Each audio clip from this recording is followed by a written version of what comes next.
शादी का रजिस्ट्रेशन हो या तलाक का प्रोसेस, अब सभी के लिए कानून एक जैसे होंगे। जी हाँ, यूसीसी यानी यूनिफॉर्म सिविल कोड अब उत्तराखंड में लागू हो चुका है।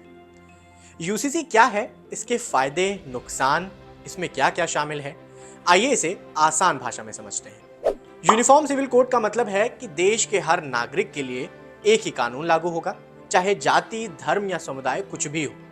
शादी, तलाक, उत्तराधिकार, गोद लेना और संपत्ति जैसे मुद्दों पर सबके लिए बराबर नियम होंगे। यानी अब अलग अलग धर्मों के लिए अलग कानून खत्म हो जाएंगे।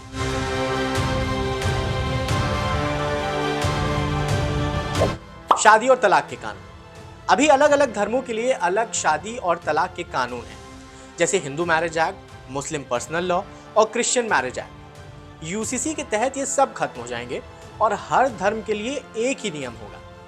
संपत्ति और उत्तराधिकार, संपत्ति बंटवारे के नियम भी धर्म के हिसाब से अलग अलग होते हैं, लेकिन यूसीसी लागू होने के बाद ये एक जैसे हो जाएंगे। यानी हर किसी को बराबर अधिकार मिलेगा, फिर चाहे धर्म कोई भी हो। बच्चे गोद लेने का प्रोसेस, अभी अलग अलग धर्मों में गोद लेने के नियम भी अलग अलग हैं। हालांकि यूसीसी लागू होने के बाद इन सभी नियम एक जैसे हो जाएंगे, यानी अडॉप्ट करने का प्रोसेस सभी धर्मों के लिए एक होगा। महिलाओं के अधिकार, यूसीसी का एक बड़ा उद्देश्य है कि महिलाओं को समान अधिकार मिले।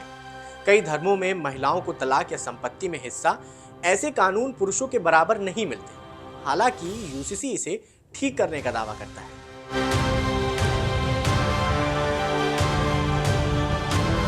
अब बात करते हैं यूसीसी के फायदे की। सभी के लिए समान कानून, यूसीसी से हर नागरिक को एक जैसा अधिकार मिलेगा। इससे धार्मिक भेदभाव और कानून में असमानता खत्म होगी। आप इसे ऐसे समझ सकते हैं कि आम तौर पर किसी एक धर्म में तलाक लेने के लिए अलग प्रोसेस होता है, तो वहीं दूसरे धर्म में ये प्रोसेस अलग होता है। पर यूसीसी इसे अब खत्म कर देगा, यानी अब सभी के लिए एक ही प्रोसेस होगा। वुमेन राइट्स, माना जाता है कि कई धार्मिक कानून में महिलाओं को पुरुषों के बराबर अधिकार मिलते हैं, लेकिन यूसीसी लागू होने के बाद महिलाओं को शादी, तलाक और संपत्ति जैसे मामलों में समान अधिकार मिल सकते हैं। इससे फायदा देश की एकता में भी होगा। पूरे देश में एक कानून लागू होगा, चाहे कोई इंसान किसी भी धर्म का हो, सभी को बराबर राइट्स मिलेंगे और इससे देश में यूनिटी बढ़ेगी। कानून प्रक्रिया आसान होगी। अलग अलग धर्मों के लिए अलग अलग कानून कई बार कोर्ट की मुश्किलें बढ़ा देते हैं। वहीं यूसीसी के लागू होने के बाद कोर्ट का काम भी आसान हो जाएगा।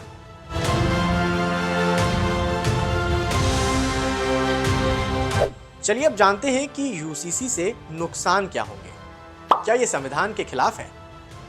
भारत में सभी धर्म को अपने रीति रिवाजों को मानने की आजादी है। लोगों का मानना है कि यूसीसी लागू करने से ये आजादी खतरे में पड़ सकती है। संस्कृति और परंपराओं पर असर, सदियों से चली आ रही धार्मिक और सांस्कृतिक परंपराओं पर यूसीसी का असर पड़ सकता है। देश के हर समुदाय की अलग पहचान है और यूसीसी इसे खत्म कर सकता है। हालांकि इससे राजनीतिक विवाद भी बढ़ सकते हैं। कैसे, समझिए। यूसीसी को लागू करना आसान नहीं है। ये राजनीतिक और सामाजिक विवादों को बढ़ा सकता है। कुछ समुदाय इसे अपनी धार्मिक स्वतंत्रता पर हमला मान सकते हैं।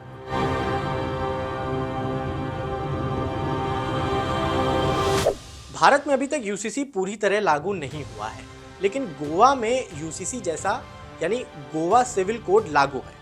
इसके तहत शादी, तलाक और संपत्ति के मामलों में सभी धर्मों के लिए समान कानून है। लेकिन सवाल ये नहीं है कि यूसीसी सही है या गलत। सवाल ये है कि क्या इसे देश भर में सही तरीके से लागू किया जा सकता है।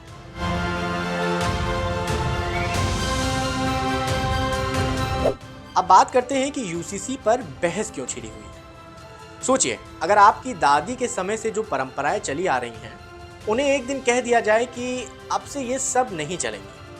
कुछ लोगों को ये आज़ादी लगेगी, तो कुछ लोगों के लिए ये उनका कल्चर खत्म करने जैसी बात हो जाएगी। लेकिन अब इसी कड़ी में सोमवार का दिन उत्तराखंड के इतिहास में एक नया पन्ना जोड़ गया। मुख्यमंत्री पुष्कर सिंह धामी ने यूसीसी पोर्टल लॉन्च कर दिया है। अब नागरिक इस पोर्टल पर रजिस्ट्रेशन कर अपने डॉक्यूमेंट्स और जानकारी रजिस्टर कर सकेंगे। ये पूरा प्रोसेस डिजिटल होगा। खैर, यूसीसी के बारे में आप क्या सोचते हैं, हमें कमेंट सेक्शन में ज़रूर बताएं। आज के लिए लोकल 18 में बस इतना ही।